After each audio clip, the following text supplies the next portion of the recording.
so we just don't know whether our motorhome's passed the HAB check or whether it's failed. Let's see how our motorhome done today and pay the bill.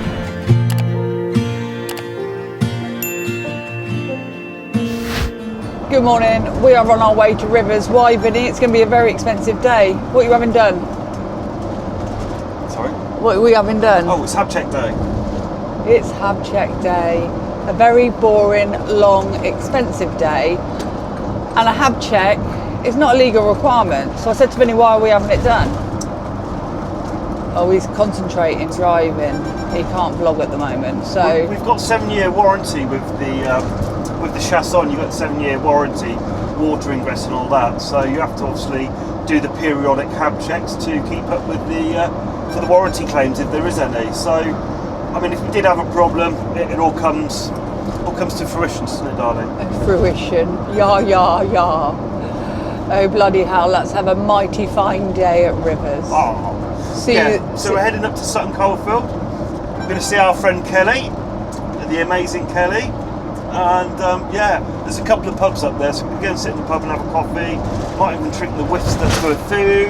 Hang on, I'm up there all day. I'm probably going to have 2 food breaks. I'm probably going to have brunch and then an afternoon meal. Oh, you told me a HAB check takes about 4 or 5 hours. Oh yeah, so you're going to wait 2 hours, then I'm going to feed you, then you're going to digest for 2 hours. No, whiffy. Watch this space. We're on an economy drive today. HAB check is more important. See how many meals I can eat during the HAB check. See you when we're there. Bye. Just dropped the motorhome off. God, my hair looks awful. Just dropped the motorhome off, and we are now here, and it's closed. Waiting for the pub to open. What does everyone else do when they're waiting for a HAB check? So booked in for 10 o'clock, pub don't open till 11. So One of those days, isn't it, really? This is the first time we've done a HAB check this way, because we had our previous ownership through Brownhills. I don't know if you can hear me, it's noisy. But Brownhills, you had stuff to do there. You had a shop to walk around, you could go into the town, Well, you buy from Brownhills, you get 2 free years servicing. No, you get 1 free year servicing on your Fiat, and you get 2 free HAB checks. So for 2 years, you haven't got to worry about any of this, loitering, waiting around. No. It's all for free. This cost us 400 quid today. We haven't paid for it yet, so we'll put that up later. But we've got to walk around and waste 3 hours, he basically said. Come back in 3 hours and we'll see if it's done. Which is good, because obviously, at least they're doing something for their 400 quid. We'll have to find out exactly what they do for a HAB check as well. And this is literally next door, so we thought, winner. Chicken dinner. We can at least go and have a coffee, bit of brunch. No, certainly can't. It's closed. It's closed. So we'll get back to you when it's open. It's literally 9 minutes to 11, and a lady's just come out and told us they don't open till 12. I don't know who got that wrong. It wasn't me. It was like you actually checked the time. I think it was Google said 11. So we just explained to her we're here for 3 hours, and we got up to leave, and she said, well, I can get you some cold drinks or a hot drink if you want. So she's gone to make us a coffee and some Coke. Yeah. Job done. I think that was because we apologised. We got up to leave and we told her why we were sat here, was waiting, and we got 3 hours to wait. She's going to make us a coffee, bless her. Love that. So this is a White Hart at Sutton Coldfield. And what brand is that? It's in Cudworth. Is it Cudworth? Just outside Sutton Coldfield. Yeah, I don't know what brand it is, but I'll put it up. But it's Vintage Inns. Oh, it's Vintage Inns, yeah. I like that. That's good service. And do you know what I'm going to do right now? I'm going to go onto Google and leave her a very nice review. Yeah. Yeah. Let her know. Thank you. It's the little things in life. Ask my wife, but they've even put a little Blackjack. And they're not open for another hour and 5 minutes, and she'd done that because she knew we got a 3 hour wait at Rivers.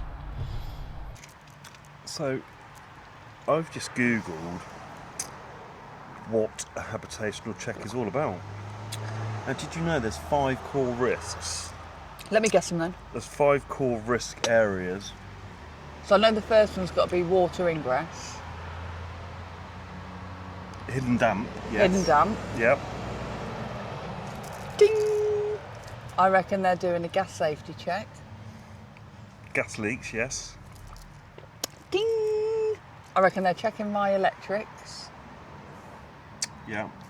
Ding! I reckon they're checking the water flow, make sure everything comes out of the shower and the taps and everything. Water system performance. Water check. system performance. Ding! Fire hazards. Ding! 5 out of 5 for Wi-Fi. Ching ching. Did you look at the phone? No. Did you look at the phone? No. I think you did look at the phone.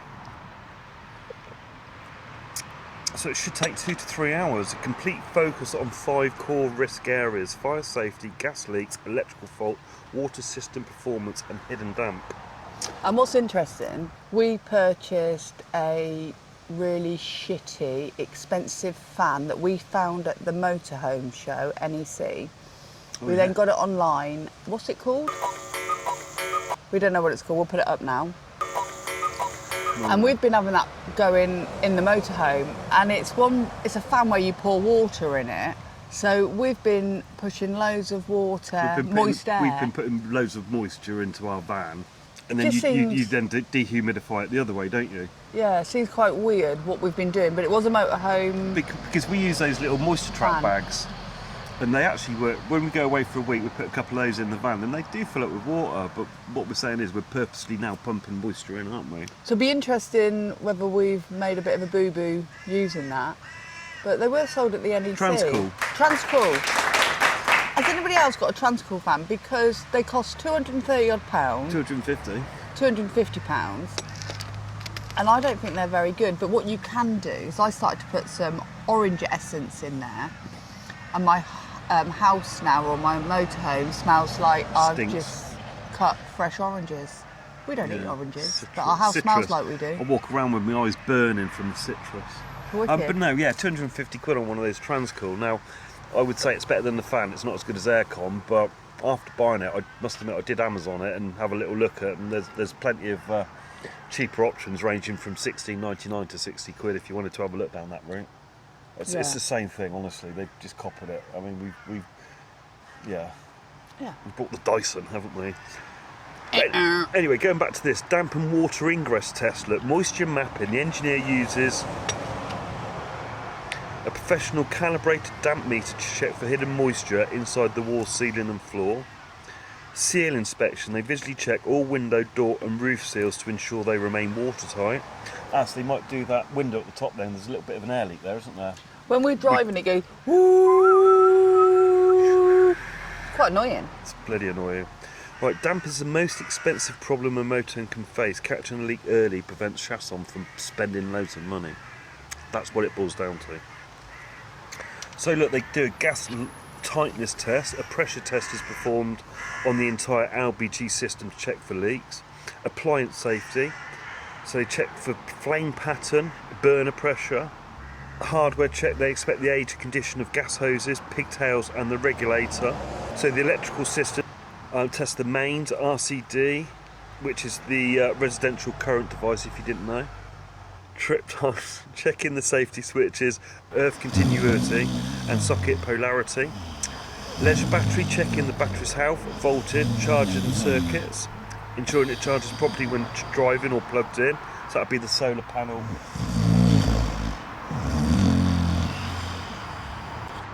Yeah, I think I turned off. They've definitely turned off. Well, to finish this quickly then, water and plumbing. Pump and taps, water and waste tanks, and they're checking the toilet. Or did we clean that? Checking the seals and blade operation of the cassette to ensure there are no leaks or odours. Vents and flues, floor vents, gas locker drops, alarms, testing the smoke alarms and carbon monoxide. We didn't put the smoke alarm up. I think we put carbon monoxide, but they all come in a big bag. Like you have to stick them to the ceiling yourself. I didn't bother doing it. So probably tell us off for that one.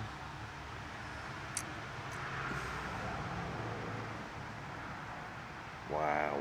Body and exterior. Bodywork. I like bodywork. Security. Checking that all doors, windows and lockers open, close and lock securely. Fixtures. Inspecting the floor integrity and ensuring internal furniture hasn't rattled loose, which could be dangerous whilst in motion. So why is a habitational check necessary? She's asleep, I'm sure. Warranty protection. If your motorhome is under a manufacturer's warranty, especially water ingress warranties, which last up to 10 years, skipping an annual check will instantly void your warranty. Instantly void it. Life safety. Confined spaces increase the danger of carbon monoxide. It does be there anyway at night. Resale value. A documented annual history of habitation certificates prove to future buyers that the motorhome is structurally safe and sound. After we've just lost 33% probably of buying a brand new motorhome. It's fucking academic. It's academic, isn't it? We've really? lost so much money. We're stuck with a chicken. I feel that you've got to keep up with these checks, but we're gonna. There is a mobile one not too far from us that we found out is Chausson, didn't we? It's ARC. ARC in Road in Northamptonshire. They're a Chausson approved mobile, but they're actually not far down the road from us, are they? No. So you might give them a call later and just see what their price is as well. But do you lot buy a brand new vehicle and not get the HAB checks done? It's like the vanlife. We got 2 years free with Brownhills. I think I would have done those 2-3 years. If we decided to keep that van, I probably wouldn't have kept up with the habitation checks because it's a panel van. Yeah. It's a totally different game with these motorhomes, isn't it? There's a big chance we'll have water ingress at some point in its life. Yeah. That's What can you do? the unfortunate of motorhomes, isn't it? Absolutely. Anyway, get back to you in a minute. Got a nice coffee to drink there. Mayonnaise or something. Thank There's you. always one, isn't there? Oh, look at that, Whippy. So they don't trust you with pizza cutters. No. They don't at our vintages. They don't. They give you a knife, don't they? They don't do these no more. I'm going in. Go in. Go away.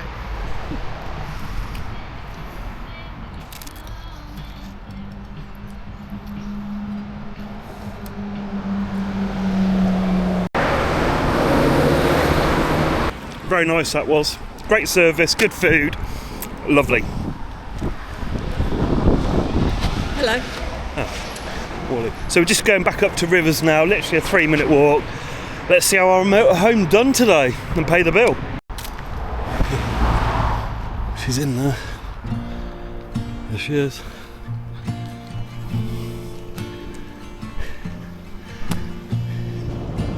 She passed. What?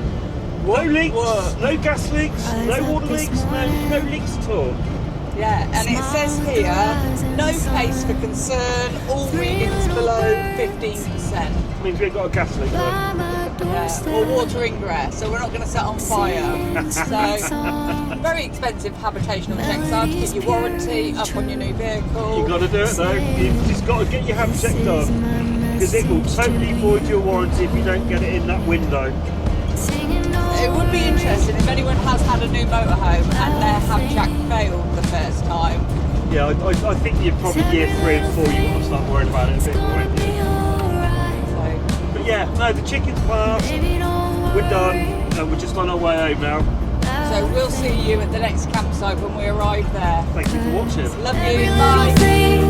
It's gonna be alright. Woke up this morning, smiled with